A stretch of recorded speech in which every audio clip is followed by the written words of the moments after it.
Boa tarde, meus amigos, tudo bem? Para quem não me conhece, eu sou o Cristiano Rangel e vim aqui responder uma pergunta que muitas pessoas têm me feito ao longo esses meses de quarentena, e eu acho que pode ser uma dúvida de todos, que é a má interpretação sobre a pressão exercida na equitação, no treinamento e na apresentação de prova. As pessoas estão entendendo, ou as pessoas entendem que a pressão é uma das principais ferramentas, e como toda ferramenta, se ela não for utilizada de uma forma adequada, ela traz prejuízos ao invés de trazer benefícios. A pressão, ela tem que ser nada mais, nada menos do que um estímulo para o cavalo desenvolver aquilo que ele já sabe, tanto no seu temperamento quanto no seu movimento. A pressão é um estímulo à energia do cavalo no movimento que ele tem. Antigamente era comum nos cavalos mais diagonais fazer um uso excessivo da pressão, aliado a uma embocadura agressiva, para que o cavalo, submetido a essas duas pressões, ele aumentasse a sua frequência e não a sua passada. Sabemos que o cavalo ele pode receber dois tipos de pressão. A pressão de perna, onde vai impulsionar esse cavalo à frente, e a pressão da embocadura, que vai limitar esse avanço. Com o passar do tempo, foi havendo uma inversão nesses valores. Os cavalos hoje eles têm muito mais medo da embocadura do que, na verdade, medo da perna, aonde essa equação tinha que ser o contrário. O cavalo, a função dele é progredir, é avanço. O cavalo ele foi feito, a equitação foi feita para poder carregar o cavaleiro. Então, o acelerador desse mecanismo ele tem que ser mais evidente dentro do cavalo do que o freio. Senão o cavalo começa, em vez de ele avançar, ele começa a retroagir, ele começa a travar. Então, o uso exagerado da pressão, antigamente, ele foi muito utilizado para isso, para disfarçar uma falta de diagrama, um cavalo que tinha um movimento mais lento, um tempo de voo maior, uma passada muito ampla, mais próximo do trote, e aí o cavaleiro espremia o cavalo entre essas duas forças, a pressão da perna aliada à pressão da embocadura, o cavalo, como ele não consegue avançar o movimento, ele acaba aumentando a sua frequência, dando uma impressão de um cavalo mais dissociado. Com o passar dos anos, com o avanço da marcha, da genética, com a melhora do nosso cavalo, o nosso cavalo começou já a nascer genuinamente marchadores, extremamente marchadores, onde desde potrinho esse cavalo ele já consegue distribuir melhor a sua passada.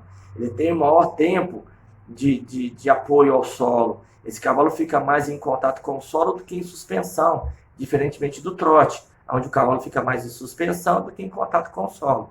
Então, com a melhora da genética, esse uso exagerado da pressão foi trazendo uma série de consequências para o nosso cavalo. O posicionamento, o desconforto e, principalmente, a mudança drástica no seu temperamento. Os cavalos hoje, eles são cavalos que nascem francos, que nascem avante, pela uma força exagerada das embocaduras, uma força muitas vezes maior do que a força da perna, e há uma inversão desse valor, onde o cavalo ele tinha que ter muito mais respeito à perna do cavaleiro e às ferramentas que ele utiliza, que é a espora, do que a embocadura. A embocadura tem que servir apenas como limitador do seu avanço. Com o uso inadequado dessa pressão, os cavalos começaram a ficar com muito medo da embocadura, porque as embocaduras cada vez mais severas, com alavancas cada vez maiores, causando uma dor muito forte no cavalo, e a utilização muito fraca da perna. No manga larga marchador ainda existe essa deficiência de um contato maior da perna, de uma impulsão do cavaleiro conseguir vestir o cavalo, abraçar o cavalo com a sua perna, tornando esse cavalo o tempo todo engajado. Costuma dizer nas aulas, nos cursos, que o cavalo ele tem que avançar contra a embocadura. A força sempre é de trás para frente. Nós temos que jogar o cavalo contra a embocadura. O cavalo tem que se jogar em cima da embocadura, trazendo apoio para o cavaleiro, se tornando franco, e a mão do cavaleiro vai ajustar o quanto que essa pressão vai ser efetiva sobre o cavalo. A perna ela vai manter uma força constante contra o cavalo. O que você vai poder dosar essa pressão é exatamente através da sua embocadura. Como as embocaduras ficaram cada vez mais agressivas, os cavalos não tinham alívio, não tinham conforto, eles começaram então a buscar mecanismos para poder ganhar o alívio. Sabemos da importância da teoria da pressão e o alívio. Quando você submete a uma pressão ao cavalo, o cavalo então reage mediante essa pressão.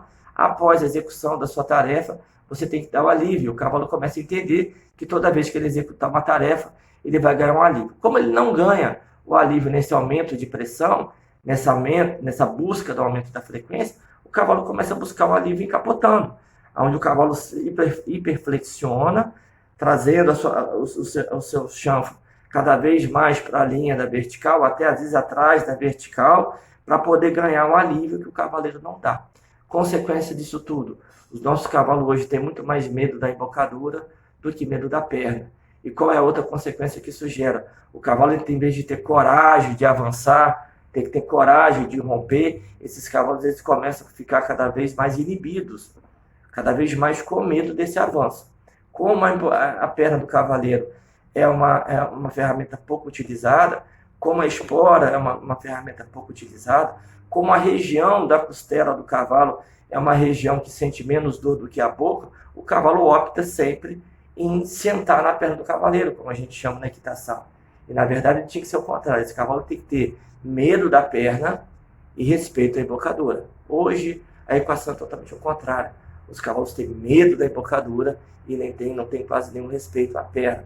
A partir do momento que você inverte essa equação, você começa a colocar uma pressão na sua perna mais efetiva, mas ao mesmo tempo você promove um alívio na boca do cavalo, causando que esse cavalo ande de uma forma mais natural, fazendo com que esse cavalo ele tenha mais conforto, saber que esse cavalo, toda vez que for submetido a uma pressão, ele vai ter uma válvula de escape, esse cavalo começa a se movimentar de uma forma mais natural.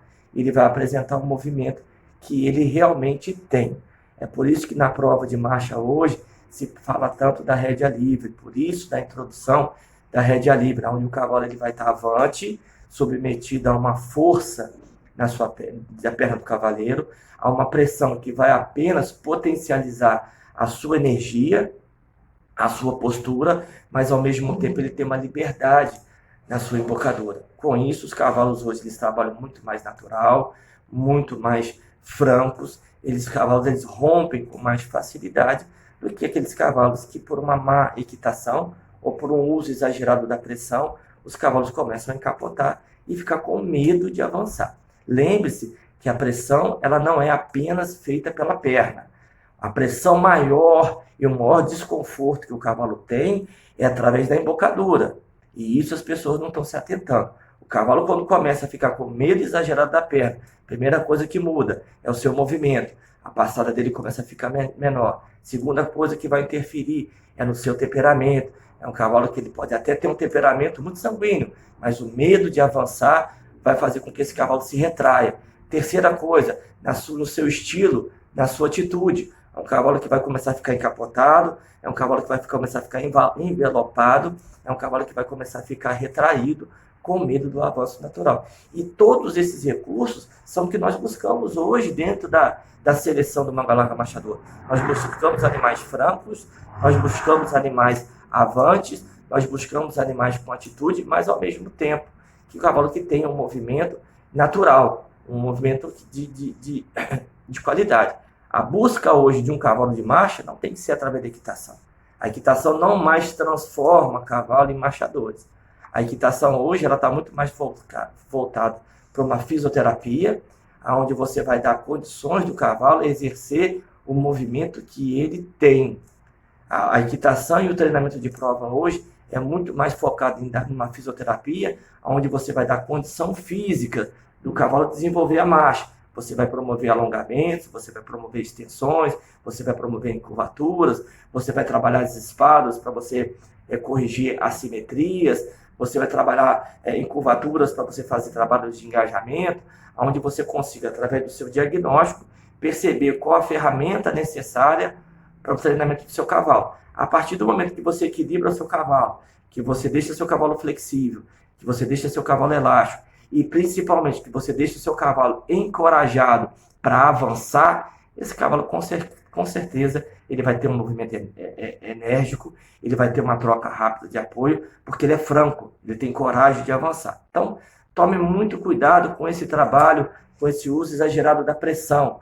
Vamos observar exatamente o posicionamento dos cavalos que tem ganho hoje em pista. A gente tem que entender que uma prova de marcha é uma simulação de uma cavalgada, de uma simulação de um trabalho no campo, onde o cavalo tem que ter uma condição de conforto e de naturalidade que ele possa trabalhar durante muitas horas. Uma prova de marcha é um período pequeno, mas um cavalo dentro de uma fazenda, ele trabalha o dia inteiro. E ele tem que trabalhar numa posição que, ao mesmo tempo que ele esteja engajado, ao mesmo tempo que ele esteja reunido, ele possa ter o conforto. Porque senão ele vai começar a mudar o seu estilo, mudar o seu temperamento, vai começar a ter lesões, porque esse cavalo ele vai começar a buscar posições de conforto, mudando a sua posição natural, e isso tudo vai trazer consequências. Então, uma outra dica que eu falo é que na equitação, o de mais ele é tão ruim quanto o de menos. O ponto ideal é nós buscarmos o equilíbrio. O maior treinamento que nós temos que ter hoje para ter cavalos campeões de marcha é no olho. É a gente começar a afinar os nossos olhos nos animais que a gente seleciona. Conseguir perceber exatamente qual é a deficiência do nosso cavalo para buscar um treinamento mais adequado, para conseguir dar a condição do cavalo superar as suas limitações. A partir do momento que você não conhece o seu cavalo, a partir do momento que você não sabe as limitações do seu cavalo e nem as facilidades que o seu cavalo tem, você não vai conseguir traçar um plano de treinamento. Você vai fazer uma receita de bolo que alguns cavalos vão dar certo, em outros cavalos vão dar errado. Então preste muita atenção nisso aí, tá bom? Grande abraço a todos, fiquem com Deus. Depois eu falo um pouco mais sobre esse assunto, que é um assunto que poderia gerar aí um congresso sobre isso aí. Mas é só a minha opinião sobre isso, mas aos poucos a gente vai falando mais sobre isso aí, tá bom? Grande abraço, fique com Deus.